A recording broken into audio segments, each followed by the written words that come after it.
ಯಾವ ಮೋಹನ ಮುರಳಿ ಕರೆಯಿತು ದೂರ ತೀರಕ್ಕೆ ನಾನು.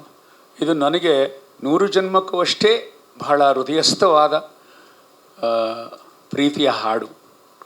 ಕಾರಣ ಏನಂದರೆ, ಕನ್ನಡದ ನವ್ಯ ಕಾವ್ಯ ಪಂಥದಲ್ಲಿ ಗೋಪಾಲಕೃಷ್ಣ ಅಡಿಗರು ತುಂಬ ದೊಡ್ಡ ಹೆಸರು. ನಾನು ಅದನ್ನು MA ವಿದ್ಯಾರ್ಥಿ ಆಗಿದ್ದಾಗ ನನಗೆ ಪಠ್ಯವಾಗಿತ್ತು.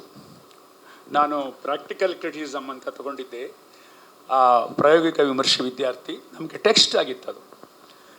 ಅದನ್ನು ತುಂಬ ಪ್ರತಿ ಪದವನ್ನು ಸೀಳಿ ನೋಡುವ, ಬಗೆದು ನೋಡುವ, ಅರ್ಥ ಮಾಡಿಕೊಳ್ಳುವಂಥ ಅವಕಾಶ ನಮಗೆ ಬಂದಿತ್ತಾಗ. ನನಗೆ ಆಗ ಅನಿಸಿತ್ತು, ಎಂದಾದರೂ ಈ ಹಾಡನ್ನು ಚೆನ್ನಾಗಿ ಬಳಸ್ಕೋಬೇಕು ಮುಂದೆ ಅಂತ ಹೇಳಿ. ಯಾವುದೇ ಒಬ್ಬ ನಿರ್ದೇಶಕ ನನ್ನ ಪ್ರಕಾರ ತನ್ನ ಸಿನಿಮಾಗಳಿಗೆ ನನ್ನದೇ ಕಥೆಗಳಿರಬೇಕು, ನನ್ನದೇ ಕಾದಂಬರಿ ಇರಬೇಕು, ನನ್ನದೇ ಗೀತೆಗಳಿರಬೇಕು ಅಂತ ಹಠಕ್ಕೆ ಬೀಳಬಾರ್ದು. ಯಾವುದು ಆ ಕಥೆ ಆ ಸಂದರ್ಭಕ್ಕೆ ಸೂಕ್ತ ಅದನ್ನು ಎಲ್ಲಿಂದಾದರೂ ತೆಗೆದು ಹಾಕ್ಕೋಬೇಕು.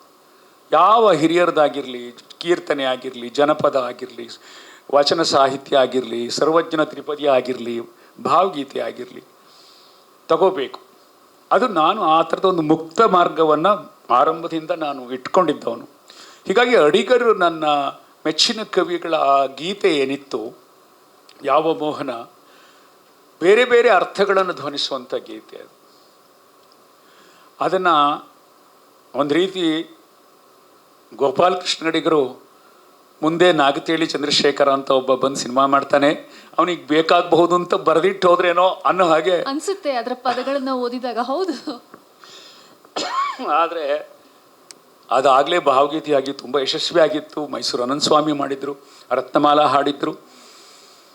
ಅದು ಯಾವುದನ್ನು ಕೇಳದೆ, ಆ ಒಂದು ಕಂಪೋಸಿಷನ್ಗೆ ಕಿವಿಗೊಡದೆ ಸಂಪೂರ್ಣ ಭಿನ್ನವಾಗಿ ಮನೋಮೂರ್ತಿಯವರು ಮಾಡಬೇಕು ಅಂತ ನಾನು ಅಪೇಕ್ಷೆ ಪಟ್ಟಿದ್ದು. ಇವತ್ತು 100 ಜನ್ಮಕ್ಕೂ ಎಷ್ಟು ಜನಪ್ರಿಯವೋ ಯಾವ ಮೋಹನ ಮುರಳಿ ಕೂಡ ಅಷ್ಟೇ ಜನಪ್ರಿಯ. ಇದು ಏನನ್ನು ಹೇಳುತ್ತೆ ವರ್ಷ ಅಂದರೆ, 100 ಜನ್ಮಕ್ಕೂ ಟ್ಯೂನಿಗೆ ಬರದ ಹಾಡು, ಯಾವ ಮೋಹನ ಮುರಳಿ ಸಾಹಿತ್ಯಕ್ಕೆ ಬರದ tune. The rare combination of both ಅಲ್ವಾ, ಅದು ಕೂಡಿ ಬಂದದ್ದು. ಅದರ ಕಂಪೋಸಿಷನ್ ಬಗ್ಗೆ ಮನೋ ಅವರು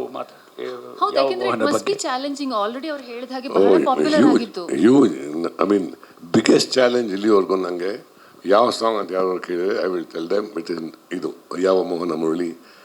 ಯಾಕೆಂದರೆ ಇವಾಗೆಲ್ಲ ಹೇಳಿರಲ್ಲ ಈ ಮಾತು, ಅದೆಲ್ಲ ನನಗೆ ಹೇಳಿರು. ಅದು ಇನ್ನೂ ಟೆನ್ಷನ್ ನನಗೆ. It's already such A famous composition. ಒಂದು ಕೆಸೆಟ್ ಟೇಪ್ ಕೊಟ್ಟರು, ಅದರಲ್ಲಿದೆ ಒರಿಜಿನಲ್ ಸಾಂಗು, ಮೈಸೂರು ನನ್ನ ಸ್ವಾಮಿಯವರು ಕಂಪೋಸ್ ಮಾಡಿದ್ದು ಅಂತ. But I decided not to listen to it. ಆಮೇಲೆ ಇದನ್ನು ನಾನು I had to try 5 times in 5th tune. But Chandru was very impatient. ಈ ಸೈಡ್ ಇನ್ನೂ ಟೈಮ್ ಇದೆ, ಇನ್ನೊಂದು ಮಾಡಿ, ಇನ್ನೊಂದು ಟ್ರೈ ಮಾಡಿ. ಆನ್ ದ 5th one he liked it and that's when we locked. ಆಮೇಲೆ ನಾನು ಆ ಸಾಂಗ್ ಫಿನಿಶ್ ಮಾಡಿದೆ. ಆ್ಯಂಡ್ ಚರಣಾಗ್ಲೂ I try to make every charna different because lyrics also was so nice.